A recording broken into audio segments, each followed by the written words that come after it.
You have completed the first phase of your training and are now ready to continue. Before you expand your open water training, we need to once again review some of the risks as they apply to scuba diving in the open water. Anytime you enter the water to dive, there is the risk of an accident that may include injury or even death. This risk requires that you be very conscious of your responsibility to follow instructions and remain in close contact with your instructor during supervised activities. However, your safety is ultimately your responsibility, and your goal is to perform without depending on your instructor. Since the nature of some open water skills requires the instructor to give direct attention to one student at a time, there will be moments when you're out of the instructor's vision. As always, it is your responsibility to maintain contact at all times. Also, the instructor can only judge you by your performance. It is your responsibility to say how you feel. Let the instructor know if you're cold, sick, overheated, or tired. You should not participate if you don't feel well, and you should never say you're satisfied with your performance if you aren't. This video will show areas of risk in the open water, so you have a clear understanding of your responsibilities prior to signing the required forms.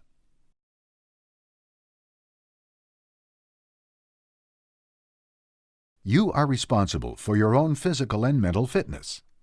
Your current readiness to dive includes not being sick or in poor health. The use of any substance that may impair your performance as a diver is contrary to safe diving.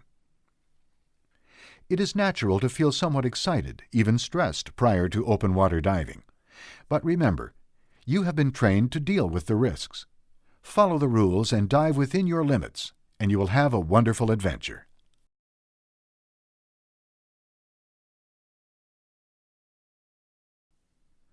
As your comfort and skills in the water now include scuba, you are now ready to further develop that same level of comfort with your scuba skills in open water.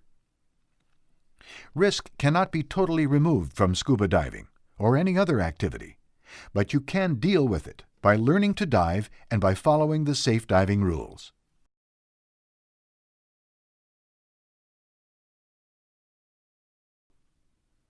Scuba diving is a blend of the person, the skills, and the equipment. You need a proper, complete total diving system that fits and is adjusted for you. Purchasing a total diving system that is best for you will improve your safety and enjoyment of diving. One last but important part of diving is learning to take proper care of your total diving system after every dive to prevent the risk of injury from equipment problems or failure.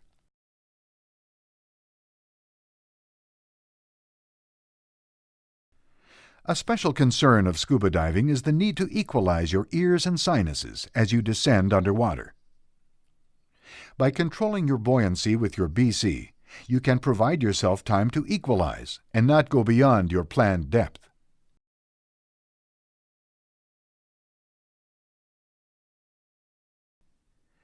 Breathing with scuba is best done in a slow, deep, relaxed manner. Breathe continuously and do not hold your breath. Swimming in a steady, slow, easy manner with neutral buoyancy will make you a more efficient diver.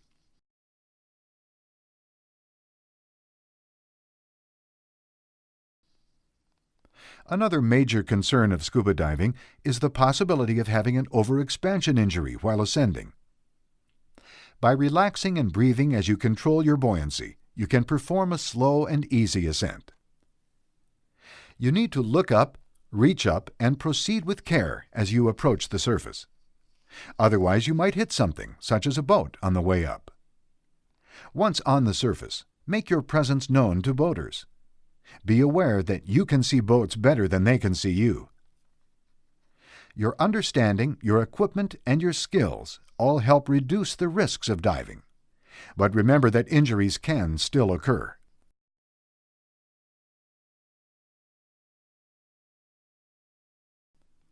One concern about temperature is that you might overheat on the surface while you are putting on your dive gear. The other concern is that you may become excessively cold while underwater. Water takes away body heat 25 times faster than air. Therefore, divers need to wear the correct protective suit for the water temperature.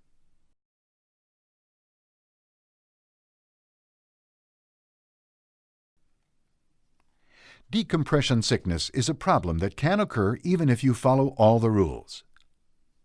This is something you need to know and understand.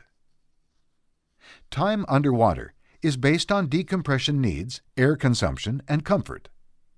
You need to plan your dive and monitor your air supply to avoid running out of air. An out-of-air situation could lead to panic and drowning.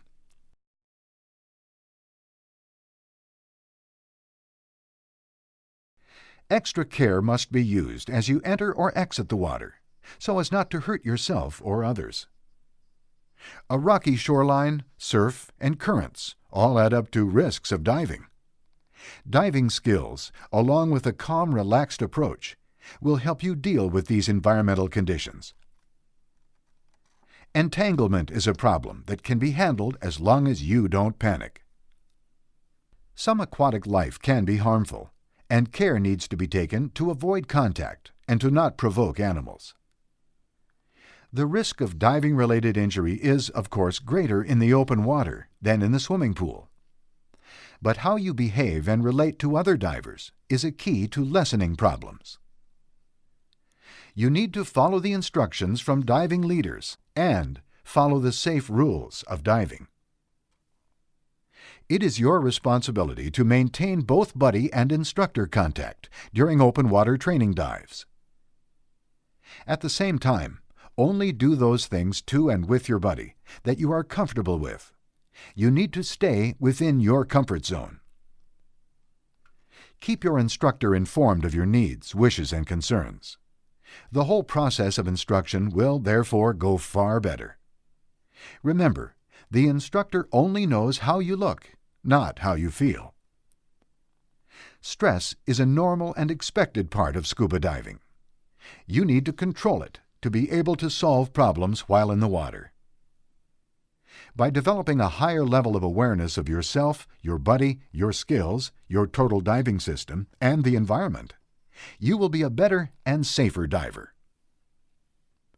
By putting all these ideas together with your training, you will be ready to dive in open water. Risk is a part of life. Activities that add adventure to our lives also add risks. Yet most recreational divers enjoy scuba diving without ever having an injury. At the same time, no one can guarantee that you will never have an accident.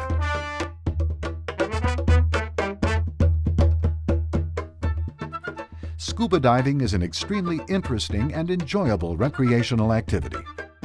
With the information provided here, your diving instruction, and a thinking approach to scuba diving, you can have exciting adventures with a known and controllable degree of risk. Now that you have been informed of the risks of scuba diving, you can go through the details of completing the necessary forms in which you acknowledge this information, so that you can proceed with your diving activities.